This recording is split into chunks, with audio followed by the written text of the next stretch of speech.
It's about to go down, guys.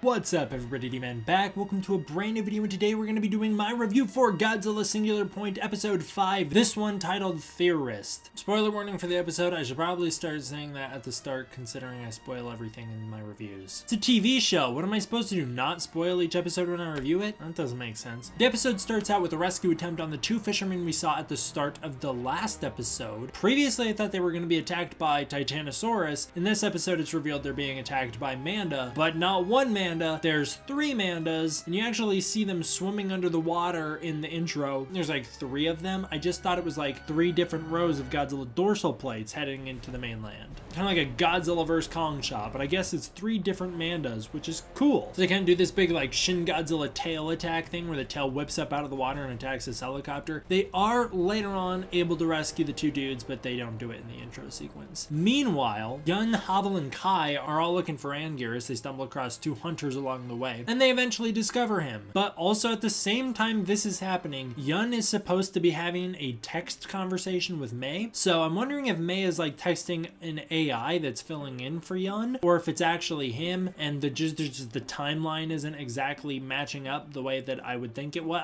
You'd think if it's cross-cutting that they're happening at the same time, but maybe they're not. Maybe Mei's stuff has already happened or is still yet to happen. I don't know. Basically, Mei and Yun are discussing archetype, and they come to the conclusion that archetype can see into the future like 3 to 9 seconds or something like that. So archetype is able to pull light from the future into the present, which means technically archetype can view the future. It turns out that Dr. Lee also knew this. She was just testing Mei and wanted to see if Mei could figure this out for herself. While all this is going on, there's yet another plot line that's occurring. This one sees Byrne going down into the Iron Maiden for the Shiva Consortium's project. He's super weird. This is such a weird character. I don't know if we're supposed to like him or not, but I find him to be super unlikable. He's all weird, always like quoting books and stuff, and he's talking about like Dante's Inferno. They go down into this big red crystal room where all this red dust is floating around, and he grabs some of it and it like explodes in his hand. Meanwhile, the whole operation is being overseen by Tilda Miller. Eventually, they all spot Gabra and they freak out and they start running up the stairs, and it's like a race to see who can get out first. As the Iron Maiden starts to close, Gabra starts to try and get out, and then all of the guys get out as well. They are able to make it out, and Gabra isn't. Gabra's trapped down there, but it's like a fun little sequence. I really like the new Gabra design. I think he's pretty cool. I think he's very intimidating, much more so than the original, and I like the tail. I think it's cool. He is much smaller than I thought he was going to be, though. I thought he was going to be much bigger. So eventually Yun stumbles across Anguirus, and some hunters take a shot at him, and then you get this like really weird scene where it all goes like slow-mo. I guess they later on come to the conclusion that Anguirus has the ability to see into the future the same way that Archetype is able to. I mean, they haven't put the dots together yet. They say that Anguirus can see into the future, when earlier in the episode they said the Archetype could see into the future. So I guess Anguirus can see into the future. They also connect the red dust to Archetype and say that they're made of the same material. So whatever this thing is that's spawning the kaiju, Gabra is able to control a whole bunch of it. Whatever this stuff is, it's connected to Archetype. It's a similar material, and the kaiju seem to be able to harness it. While all of that is going on, there's yet another plot line, and that one follows Sato. Sato's investigating the mystery of Ashihara and the Godzilla bones. He finds out that Ashihara is in fact connected to the Godzilla bones, and that there's some connection there to Archetype. He then finds out that this Ashihara guy founded both Misakyoku, and he founded the Shiva Consortium, and he founded Archetype, so he's involved in everything. We also find out that Dr. Lee studies his notes. So this guy came first, and this is the guy Yun was referring to, the person who had already discovered Archetype, and so Dr. Lee couldn't have discovered it because it already exists. I guess the question is, how did Ashihara discover it? Because Yun seems to think that there's no such thing as a genius who's currently alive. Can you tell things are getting a little more complicated? We also have like a whole bunch of Rodans showing up internationally. They're everywhere. 3 Mandas on the scene. Titanosaurus is still out there. Gabra Ghidorah's here, got 2 different variants of Rodan. Everything's kind of ramping up and going crazy at the moment. The episode ends with this little fun sequence where they set up a trap for Anguirus. It's like a big cage that they're planning on luring him into. They discover that not all the kaiju respond to radio waves the same way that the Rodans do, but they set up this big thing in order to catch Anguirus. But the problem is he shows up and he's way bigger than he was earlier. He's now growing into his kaiju size, because earlier he was like elephant size. Now he's much bigger than that. He's a big monster now. He's still not like Showa size or anything like that, but he's getting there. He shows up and deflects this whale gun that they shoot at him. It's a big spear meant to spear whales, and he deflects it because he's awesome now. And then Jet Jaguar steps in at the end of the episode. He's a total badass. He's got these wheels now, so he's no longer walking, he's on wheels. I actually think that's going to work to his disadvantage. I think he's going to get knocked over and he's not going to be able to get up in the next episode. But I really like when he comes over and he cracks his neck, once again being driven by Mr. O. I'm super excited to see that fight. I would have never thought that Anguirus would take on Jet Jaguar in a fight. That just never seemed like a fight I would watch, but I'm super excited that it's happening. I also never would have thought Rodan would have fought Jet Jaguar, mostly because I never thought that Jet Jaguar would be back. If we can get a Gabra versus Jet Jaguar fight, that'll be really cool, because those are 2 characters that you never thought would come back, so seeing those 2 come back and then fight each other would be kind of awesome. But yeah, I really like this ending. I'm very excited for the next episode. I'm super hyped to see what they do with it. I have a feeling that Anguirus might finally pull off his first victory ever. I think he might win this one. I don't think Jet Jaguar is going to be able to beat him. I think Jet's going to get close, but I don't think he's going to beat him. As far as everything else, I have a feeling next episode is kind of going to be a big explosion. I think the Mandas are going to be doing something. I think that's going to be finally when we're going to see Titanosaurus leap the ship. Maybe. I don't know. He seems to be absent. I'm also expecting Rodans to show back up and then maybe Gabra to escape as well. But I do anticipate that the first 5-ish minutes of the episode will be dedicated to the Jet Jaguar versus Anguirus fight. There's also one character that I can think of that we were supposed to have seen by now that we haven't met yet. And that one character is that girl, Lena Byrne.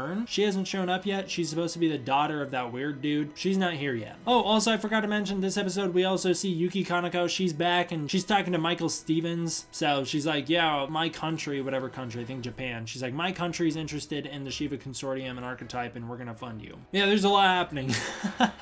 I think it's all cool though. I really like it and I'm really enjoying this show. I'm having a good time with it. Sorry if the vibes seem off during this review or whatever. I feel really off. I'm really tired right now. I've had a long day, so I feel a little off. But anyways, I wanted to give a big thank you to all my patrons on Patreon who support me. If you want to join the Discord and join the community, the Patreon's the way to do so. Go support it down below. Thank you all for watching. I hope you enjoyed it. I will see you guys next time for the next one. D-Man, out.